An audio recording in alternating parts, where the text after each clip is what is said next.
I wanted to give you a little bit of history about the United Mission to Nepal, which is where I currently serve. Our Methodist Church was one of the original 7 founding partners of the United Mission to Nepal in 1954.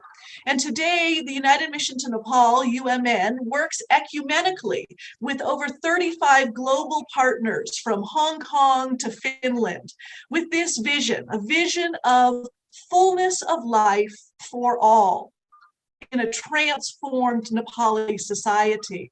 And I love how this vision closely follows our United Methodist mission to make disciples of Jesus Christ for the transformation of the world.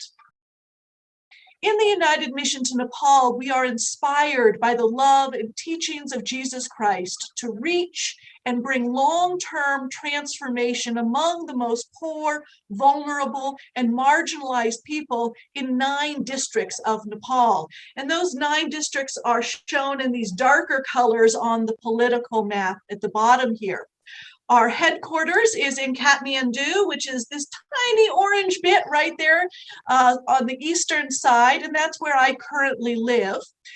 We operate 2 hospitals. One of the hospitals is over here in Okaldunga in the east, and the other is in Tansen, right kind of smack in the middle of the country. We engage in community development work in 6 other districts. And I work in all of our project areas, but notably I spent 4 years living in Rukam, which is out here in the Midwest part of the country. The United Mission to Nepal works through partnership with local community-based organizations, with a focus on building the capacity of individuals and communities. We emphasize the role of women, children, people with disabilities, and those belonging to marginalized groups, especially Dalits, the so-called untouchable caste. We believe that these are the people who are central to the process of transformation. In the United Mission to Nepal, we recognize that poverty is more than just economic lack, but it is this web of factors that keep people locked into poverty. And so we've developed this model of community transformation that recognizes that multifaceted web of barriers. And conversely, we've identified 6 aspects of abundance that we think are integral to living into the promise that Jesus gave us in John 10:10. We believe that community transformation starts with the community visioning what fullness of life looks like for them in particular, and then identifying the barriers that are keeping them locked in a life of poverty. Through collective action, using an action and reflection process, we begin both individually and communally to experience the promise of abundance. And so as the community coalesces around a vision and plans action steps to take it forward, our role in the United Mission to Nepal and UMN is to connect these plans with resources from you, from our global partners, as we work jointly to live into this vision. I hope that you are inspired as you've heard just a bit about the types of actions that communities are choosing to take together as we work towards fullness of life for all in a transformed Nepali society. I'm excited to continue to support the staff of the United Mission to Nepal and our partner communities as they develop frameworks for intentional reflection to ensure that they're being effective in moving towards that vision. We each give our heart, our mind, our soul to God by loving our neighbor. And that is true for the people in the churches of Nepal, just as it is for each of us gathered on the call here today. As I shared in our group time, we each have this one prayer to offer with our lives. But God knows that the one prayer is a prayer for all is a prayer for the whole.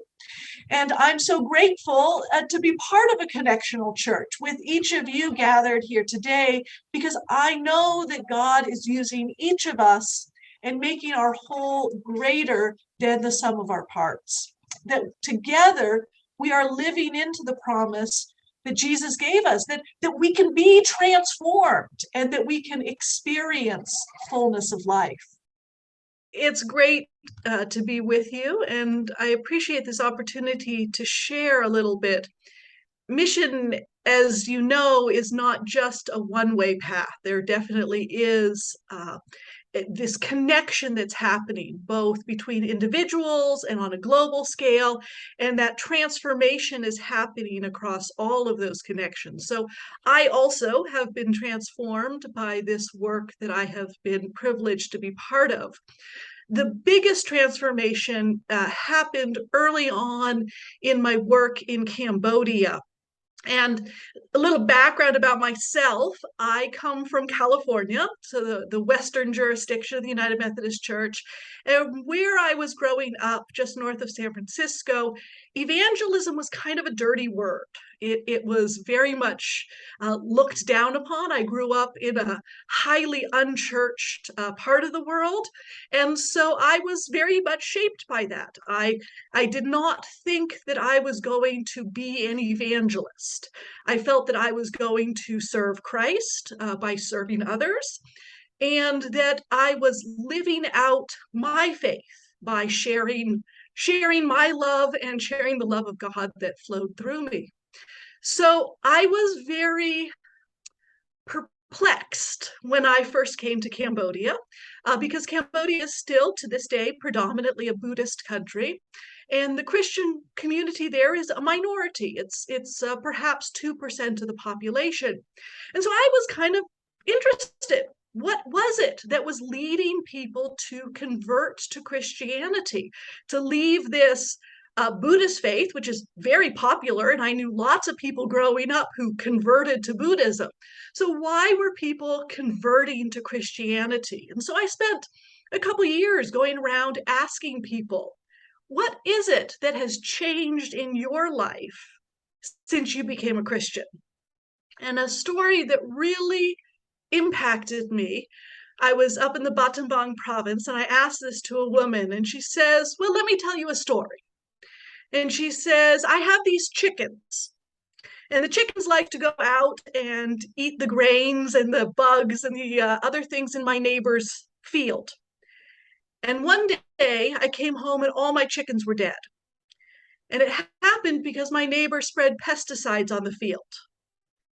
And she says, but now because I'm a Christian, I could forgive him. And that really struck me. And I saw people in Cambodia who had been so traumatized by their experience in the war, by the manipulations that had been done in that war to turn people against each other, to encourage them to report on each other, the distrust that had been built in the community, and some loss of hope because of that distrust. And then I met these people who had known Christ and who had such joy in their life and who had themselves learned how to forgive despite all of the challenges that they had faced. And it was transformative to me because I realized that it was not enough for me to live out my faith. It wasn't enough for me to share the love that I felt, but that if I didn't also invite people to participate in that life together, I was denying them that opportunity to be part of that experience. So as this person who was influenced to think that no, evangelism is wrong, we're here just to share love, I really became convicted that inviting people, giving them the opportunity to be equal participants in sharing the love of God, in building this holistic community, is also part of what I'm invited to do. So it seems a bit strange, I think, to people to think that I was accepted as a missionary when I didn't see myself as an evangelist. But that definitely has become part of my call and part of who I am today.